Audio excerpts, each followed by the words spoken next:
সুপ্রিয় দর্শক আসসালামু আলাইকুম। দূরে ও কাছে যে যেখান থেকে আমার ভিডিও দেখছেন সকলকে জানাচ্ছি অভিনন্দন আর শুভেচ্ছা। আজ আমি আপনাদের জন্য একটা রেসিপি নিয়ে এসেছি। আশা করি আপনাদের সকলের ভালো লাগবে। আপনাদের প্রিয় খাবার, শিশু কিশোরদের এবং ছোটদের সকলের প্রিয় খাবার হচ্ছে পিৎজা। পিৎজাটা আমরা কম বেশি সকলেই পছন্দ করি এবং বাইরে গেলে কিন্তু আমরা এ ধরনের খাবারগুলোই অর্ডার করে থাকি খুব চড়া দামে।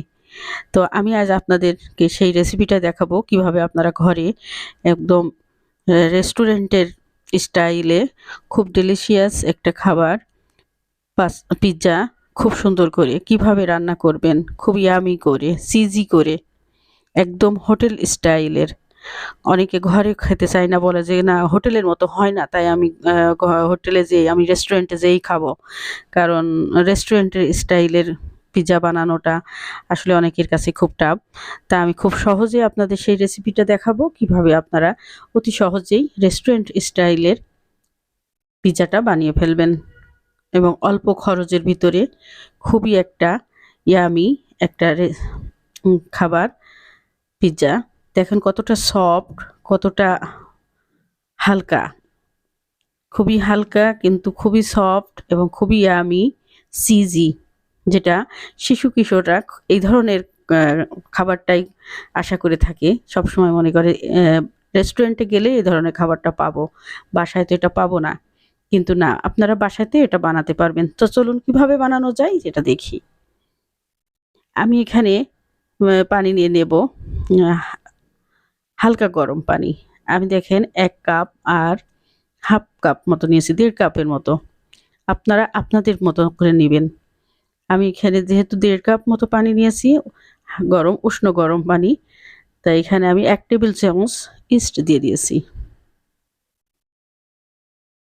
ইস্টটা দিয়ে একটু নাড়াচাড়া করে নিতে হবে। আর হালকা এখানে অবশ্যই একটু গরম পানি ব্যবহার করবেন। ঠান্ডা পানির ভিতরে কিন্তু ইস্টটা গলতে চায় না। এইজন্য একটু গরম পানি মানে উষ্ণ গরম পানি। আমি এখানে পরিমাণ মতো লবণ দিয়ে দিচ্ছি ১ টি-স্পুন। এখানে চিনি একটু দিয়ে দিয়েছি ১ টেবিল চামচ মতো। চিনিটা দিলে ব্যালেন্স হবে, একটু মিষ্টি ভাব হবে এজন্য। দিয়ে এটা ভালো করে নাড়াচাড়া করতে হবে যাতে ইস্টটার কার্যকারিতা থাকে। ইস্টের কার্যকারিতার জন্য কিন্তু ইস্টটা অবশ্যই গলিয়ে নিবেন, ভালো করে মিক্সড করে নেবেন পানির সাথে। একটু আমি তেল দিয়ে নিচ্ছি। দিয়ে এটা কিছুক্ষণের জন্য আমি রেস্টে রাখবো যাতে এই ইস্টটা ভালোভাবে এর কার্যকারিতা শুরু করে দেয়। আমি ১০ মিনিট পর ফিরে আসছি। দেখেন কেমন ফুলে ফেঁপে উঠেছে ইস্টটা, তার মানে ইস্টটা কাজ করছে। আমার ডোটা খুব সুন্দর হবে ইনশাআল্লাহ।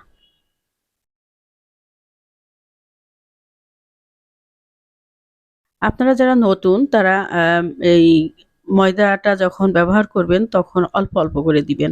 একসাথে সবকিছু দেওয়ার চেষ্টা করবেন না। তাহলে কিন্তু শক্ত হয়ে যেতে পারে। কারণ পিজ্জার ডোটা কিন্তু খুবই ইম্পোর্টেন্ট। পিজ্জার ডোটা যদি খুব সুন্দর হয়, ফ্লাফি হয়, তাহলে কিন্তু আপনার পিজ্জা খেতে খুব মজা হবে এবং খুব সফট হবে এবং পাতলা হবে। খুব ইয়ামি হবে। আমি এখানে ১.৫ কাপ পানির জন্য ২ কাপ মতো অলরেডি দিয়ে দিয়েছি ময়দা। আমি অল্প, অল্প করে দিতে থাকবো যতক্ষণ লাগে। আপনারা অল্প, অল্প করে দিয়ে নাড়াচাড়া করে দেখবেন যেন খুব শক্ত না হয়ে যায়। আবার নরম, নরম একেবারে নরম হলে কিন্তু আপনি এটা ম্যানেজ করতে পারবেন না। এজন্য একটু খেয়াল করবেন যে কতটা নরম রাখবেন। অল্প, অল্প করে দিবেন। তাহলে কিন্তু আপনার ডোটা খুব সুন্দর হবে। আপনি স্বাচ্ছন্দ্যে পিজ্জাটা বানিয়ে ফেলতে পারবেন। এখন এটাকে আরেকটু ভালো করে ময়ান করে নিতে হবে। নেড়ে-চেড়ে এভাবে সব উপর নিচে করে ময়দাটা যাতে উম ময়ানটা ভালো হয় সেটা খেয়াল রাখতে হবে। এরপরে একটা পেপার দিয়ে অয়েল পেপার দিয়ে এটা ঢেকে রাখতে হবে যাতে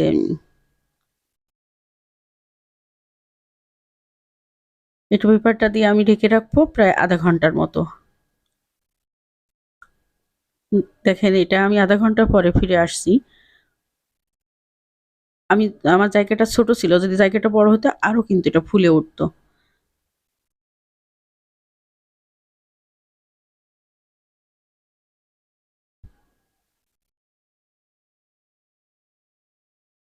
দেখেন ভিতর থেকে কেমন ফাঁপা, ফাঁপা হয়ে গেছে। মানে এই ডোটা কিন্তু খুব সুন্দর হয়েছে এবং পিজ্জাটা কিন্তু ভালো হবে। আপনার ডোটা যদি এরকম হয় তাহলে কিন্তু আপনার পিজ্জাটা সত্যি খুব মজা হবে, খুবই সুন্দর হবে।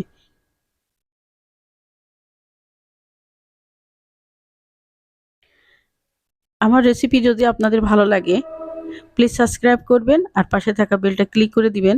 লাইক দিবেন, শেয়ার দিবেন। পরবর্তী নোটিফিকেশন যাতে পান দেন খা এই সাবস্ক্রাইব করবেন আর বেলটা ক্লিক করে দিবেন। তাহলে আমার পরবর্তী রেসিপিগুলো আপনারা অনায়াসে পেয়ে যাবেন।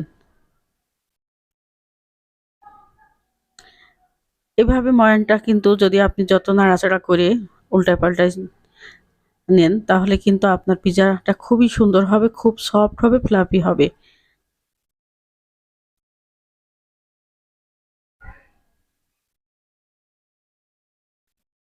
পিজ্জা প্যানে আমি এখন একটু তেল উম মাখায় নেব। একটু তেল মাখিয়ে নিবেন নাইলে নিচের থেকে একটু লেগে যেতে পারে বা পুড়ে, পুড়ে ভাব যেতে পারে। এটা উঠতে খুব সহজ হবে।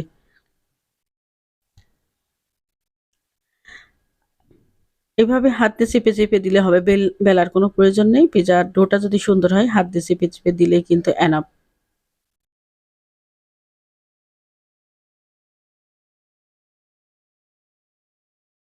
চামচ দিয়ে অবশ্যই এটা ছিদ্র করে দিবেন। নাহলে কিন্তু এটা ফুলে ফেঁপে বড় হয়ে যাবে।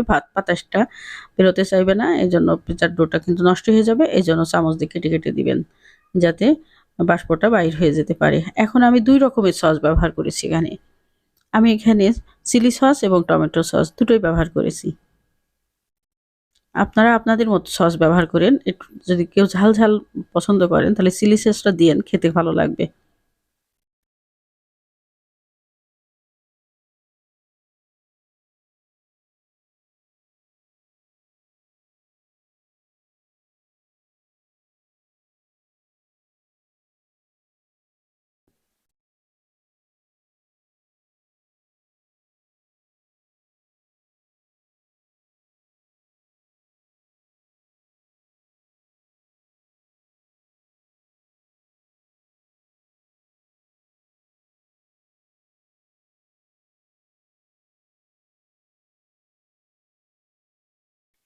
আমি এই পিজ্জাটা ওভেনে বেক করব। পরবর্তীতে আমি কিন্তু চুলায় কিভাবে আপনারা এরকম ইয়ামি, টেস্টি এবং ফ্লাফি একটা নরম তুলতুলে পিজ্জা পেতে পারেন সেটা নিয়ে আমি আগামীতে আসব। চুলায় কিভাবে আপনারা পিজ্জা বানাবেন সেটা নিয়ে।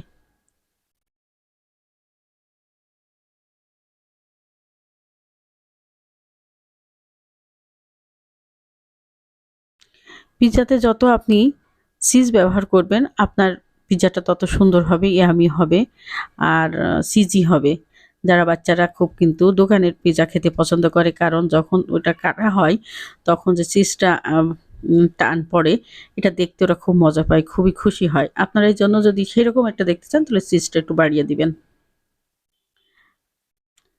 আমি এখানে চিকেনটা ব্যবহার করেছি। চিকেনের রেসিপিটা এখানে দেখাইনি। আমি ডেসক্রিপশন বক্সে দিয়ে দেব।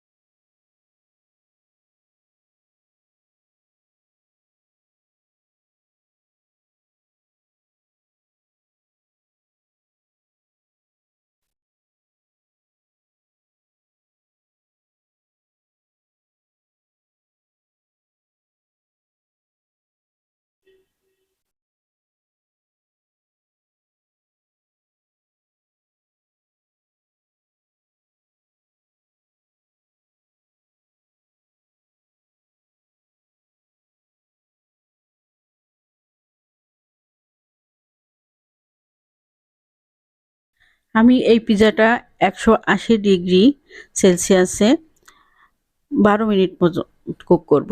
১২ মিনিটের চেয়ে বেশি লাগবে না।